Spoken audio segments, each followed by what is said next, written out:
வணக்கம். கோவை நீலகிரி செய்திகளுக்காக செய்திகள் வாசிப்பது சரவணன். புளியம்பாறை நாராங்கடவு ஆற்றின் குறுக்கே கான்கிரீட் பாலம் அமைக்க வலியுறுத்தி நெல்லியாலம் நகராட்சி முன் வாயில் கருப்பு துணி கட்டி போராட்டம். புளியம்பாறை நாரங்கக்கடவு ஆற்றின் குறுக்கே கான்கிரீட் பாலம் அமைப்பதற்கு தமிழ்நாடு முதல்வர் ஒப்புதல் அளித்து நிதி ஒதுக்கிய பின்னும் வனத்துறையானது கான்கிரீட் பாலம் அமைய உள்ள இடத்தில் இரும்பு பாலம் அமைக்க உள்ளது.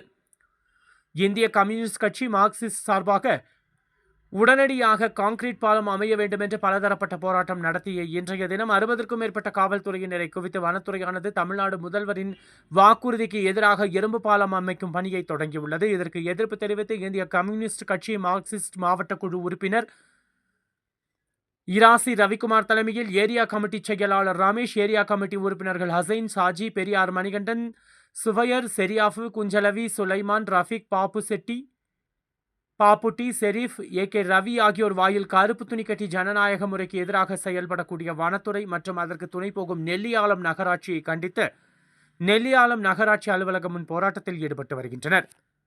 கோவை நீலகிரி செய்திகளுக்காக எமது சிறப்பு செய்தியாசிரியர் தமிழ் வெங்கடேசன். பண்ணவே இல்லை. ஆனால் நேற்று முந்தா நாள் தான் அவங்க அதை அப்ளை பண்ணுறதுக்கான அந்த பணிகளை தொடங்குறாங்க. எப்போ 1 வருஷம் கழிச்சு பரிவேஷ் போர்ட்டலில். ஆனால் வனத்துறை என்ன பண்ணுறாங்க, அதுக்கு இடையில் ஒரு 4 அடியிலான இரும்பு பாலத்தை போடுறதுக்கு அங்கே முயற்சி பண்ணுறாங்க. அதுவுமே எந்த ஃபண்டுன்னு வனத்துறை கிளாரிட்டியாக சொல்கிறதில்ல. எங்களுக்கு தெரிஞ்ச அடிப்படையில் அந்த 30 லட்ச ரூபா எஸ்ஏடிபி ஃபண்டை டைல்யூட் பண்ணி நெல்லியாலம் நகராட்சி இந்த பணிகளை தொடங்குவதற்கு முகாந்திர பணிகளை மேற்கொள்ளாமல் இருக்கிறதுனால வனத்துறை 4 அடியிலான இரும்பு பாலத்தை போடுறதுக்கு முயற்சி பண்ணுறாங்க. நாங்கள் என்ன சொல்கிறோன்னா, தமிழ்நாடு முதல்வர் அவர்கள் ஒப்புதல் கொடுத்து அந்த 30 லட்ச ரூபா மதிப்புள்ள அந்த பாலம் வரணும்னு தான் எங்களுடைய கோரிக்கை. மக்களுக்கு ஒரு ஆம்புலன்ஸ் போகணும், அங்கேருந்து கல்லூரி பக்கத்தில் தான் இருக்குது, கல்லூரிக்கு மாணவர்கள் வரணும், பழங்குடியின சமூக மக்களோட கிராமங்கள் அங்கே இருக்குது, அதெல்லாம் வரணும். தமிழ்நாடு முதல்வர் சொன்ன அந்த உத்தரவாதத்திற்கே இந்த தமிழ்நாடு அரசாங்கம் இந்த திராவிட மாடல் ஆட்சி கீழே இருக்கக்கூடிய இந்த நெல்லியாலம் நகராட்சி இந்த வனத்துறையுமே உத்தரவாதம் தமிழ்நாடு முதல்வர் கொடுத்த உத்தரவாதத்திற்கே இங்கே மதிப்பு இல்லங்கும் போது மிகுந்த வருத்தத்திற்கு உரியதாக இருக்கிறது.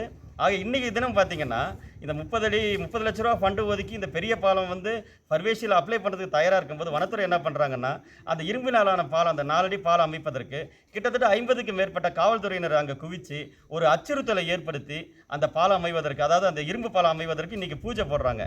அதன் அடிப்படையில் தான் நாங்கள் இங்கே உட்காந்துருக்கோம். இப்போ தோழர்கள்லாம் வந்துட்டு இருக்காங்க. ரெண்டாவது, இந்த இரும்பு பாலம் அமைவது இப்போ பெரிய விஷயம் கிடையாது. ஆனால் தமிழ்நாடு முதல்வர் சொன்ன அந்த 30 லட்ச ரூபா மதிப்புள்ள அந்த கான்கிரீட் பாலம் இங்கே வர வரைக்கும் எங்களுடைய போராட்டம் தொடர்ந்து கொண்டு தான் இருக்கும். மக்களை அச்சுறுத்தி காவல்துறையினரை அங்கே குவித்து இப்படி ஒரு பாலம் அமைவதற்கு வனத்துறை முனைப்பு அவசரம் காட்டுவதன் அவசியம் என்ன என்பதுதான் எங்களுடைய கேள்வி.